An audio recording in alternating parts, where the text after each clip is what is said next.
মুর্শিদাবাদ বাবরি মসজিদ প্রাঙ্গণে প্রথম আজকের শুক্রবারের জামাত, শুক্রবারের জুম্মা নামাজের জামাতে দেখুন মানুষের কি পরিমাণে ঢল রয়েছে।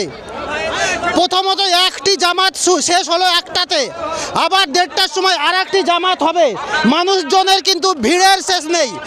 শিলান্যাসের দিনে যে রকম ভিড় ছিল প্রায় সেই রকমই ভিড় রয়েছে, কিন্তু আজকে শুধুমাত্র মানুষের জামাতের নামাজ আদায় করবে বলে তাই আজকের যে বাবরি মসজিদ শিলান্যাস প্রাঙ্গণ সেটা কিন্তু একটি আলাদা মাহাত্ম্য দান করছে। কারণ এখানে আজকে যারা রয়েছে বা এসছে তারা কিন্তু শুধুমাত্র বাবরি মসজিদ প্রাঙ্গণে জুমার নামাজ আদায় করার জন্য। দেখতে পাচ্ছেন ভিড় চারিদিকে, আমরা এইদিকে একবার দেখানোর চেষ্টা করব।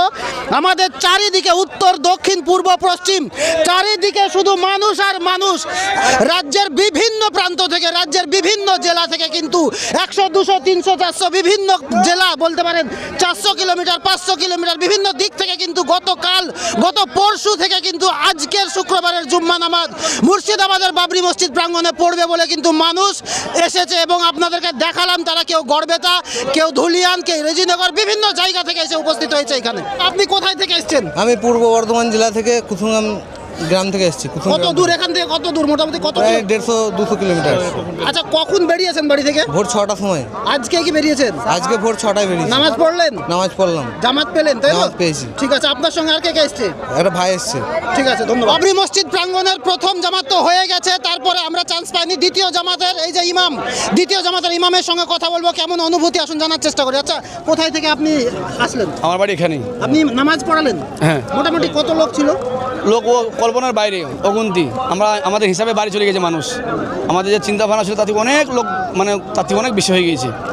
কেমন লাগছে আজকে এইরকম? ভালো লাগে, ভালো, খুব অন্তর ঠান্ডা হয়ে যাচ্ছে, মন ভালো লাগছে। লাখো লাখো মানুষ এখানে উপস্থিত আচ্ছা, হয়েছে। কটা জামাত হলো আজকে? দুটো জামাত হলো। আচ্ছা, এত বড় লোক নিয়ে যে জামাত হচ্ছে এটা কি একা ইমামের নামাজ পড়ানো সম্ভব?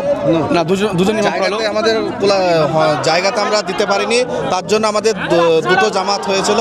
ইনি আমাদের দ্বিতীয় জামাতের ইমাম সাহেব দ্বিতীয় জামাত পড়ালেন, এইমাত্র আসলাম। আর মাশাআল্লাহ আমাদের এখানে লাখো লাখো মানুষ উপস্থিত হয়েছে, খুব ভালো লাগছে। এটা আমাদের বেলডাঙ্গা ছেতিয়ানি রেজিনগর স্থাপিত হচ্ছে মসজিদটা। আমি নিয়ে এসেছি অনেকগুলো ভাই টুপি, অনেকগুলো টুপি নিয়ে এসেছি। একটা দোকানে যতটি টুপি ছিল আমি একদম পুরো নিয়ে চলে এসেছি।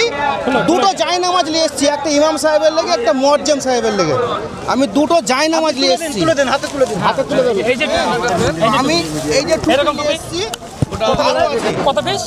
প্রায় 150 পিস প্লাস, প্রায় 150 পিস প্লাস টুপি আছে। আমি হাফেজ সাহেবদের হাতে তুলে দিলাম। ইমাম সাহেবের এই আর দুটো জায়নামাজ এই দোকানের আপনারা ব্যবহার ভিতরে করবেন। মানে সব থেকে টপ আপ পেলাম আমি। এর উপর দাম নাই, ওখানে নাই, ওই দোকানে দোকানেই নাই, মানে এর উপর ভালোটা পাইনি। যতই দাম লাগতো আমি দিতাম ইনশাআল্লাহ।